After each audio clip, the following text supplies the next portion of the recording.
Jadi ini adalah Zetai, brand SSD in-house-nya YMTC. Dan ini SSD DRAM-less tapi berasa kayak DRAM. Kok bisa gitu? Langsung aja kita bahas.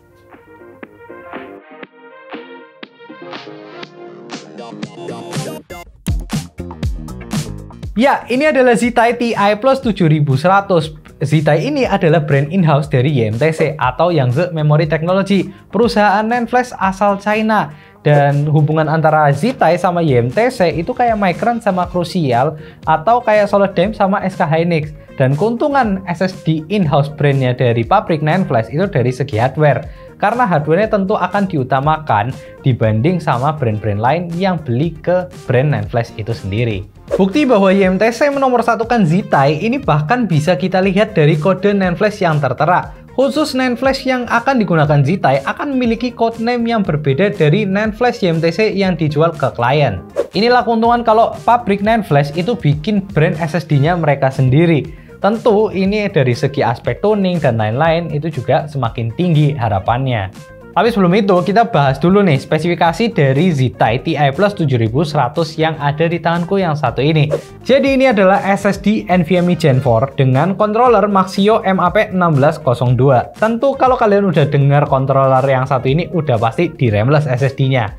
Dan betul aja ini NVMe DRAM-less dengan memanfaatkan fitur HMB atau Host Memory Buffer di 40 MB. Dan untuk NAND flash-nya sendiri dia menggunakan YMTC 128 layer. Secara speed, SSD ini read-nya ada di 7000-an MB per second dan write-nya ada di 6000 MB per second. Dengan hardware yang kita tadi udah bahas dan juga dari brandingannya mereka sebagai in-house dari YMTC, tentu ini memiliki harapan performa yang juga cukup tinggi ya. Tapi sebelum kita bahas dari segi performanya, kita bakal bahas dari segi pricing-nya. Dan pricing untuk harga Zetai Ti Plus 7100 ini untuk 1 TB-nya ada di kisaran 1,4 sampai 1,8 jutaan. Dan kalau kita lihat berkaca dengan SSD yang punya hardware yang serupa, itu ada dari Lexar NM790 yang memiliki harga juga kurang lebih 1 TB-nya dari 1,4 jutaan. Kalau dari harganya 1112, apakah artinya performanya juga 1112? Langsung aja kita masuk ke testbed.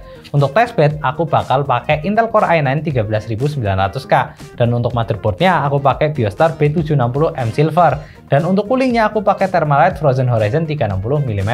Untuk sisanya kamu bisa lihat di layar. Oke, kita masuk ke pengujian 3D Mark. Di pengujian 3D Mark, Zetai ini dapetin skor primary di 4610 dengan average bandwidth di 790-an MB per second. Dan untuk latensinya dia bisa dapetin di 39 mikrosecond.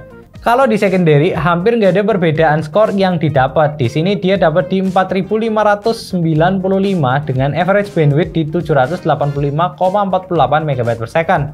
Dan untuk rata-rata latensinya ada di 39 mikrosecond juga.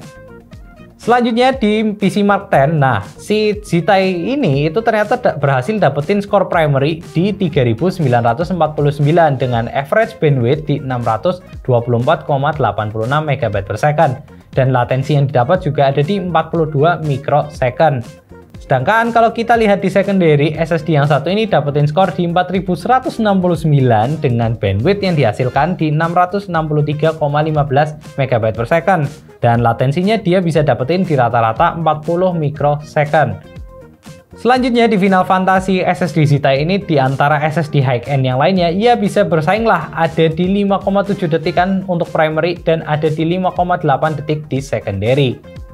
Oke, kita masuk ke Crystal Disk Mark. Di sini kita uji seperti biasa di NVMe Default dan NVMe Real World Performance 1 dan 16 GB. Di NVMe Default, Zetai ini sebenarnya semuanya kelihatan oke-oke aja, rata gitu.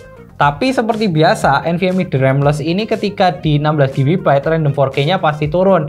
Di sini kelihatan read-nya turun di 3000-an dan write-nya jadi turun di 800-an MB per second.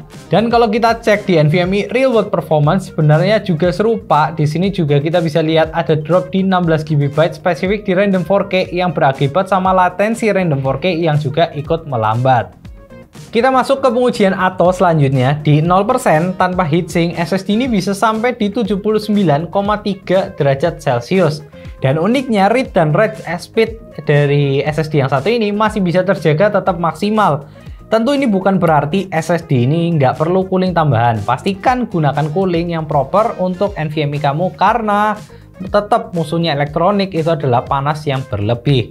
Ketika menggunakan heatsink juga Zytai ini di 0% bisa menyentuh di 50 derajat Celcius dan read rate-nya juga sudah optimal. Selanjutnya kita juga lihat ketika SSD Zytai ini sudah terisi 80%. Dan menggunakan heatsink Hyper M.2 card, hasilnya SSD yang satu ini bisa ada di 48,7 derajat Celcius dengan read dan write yang optimal.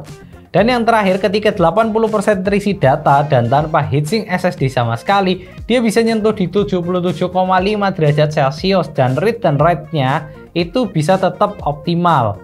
Oke, selanjutnya sekarang kita masuk ke pengujian SLC Cache Test menggunakan I/O meter yang kita set file size di 1 MB dan 32 QDAP-nya.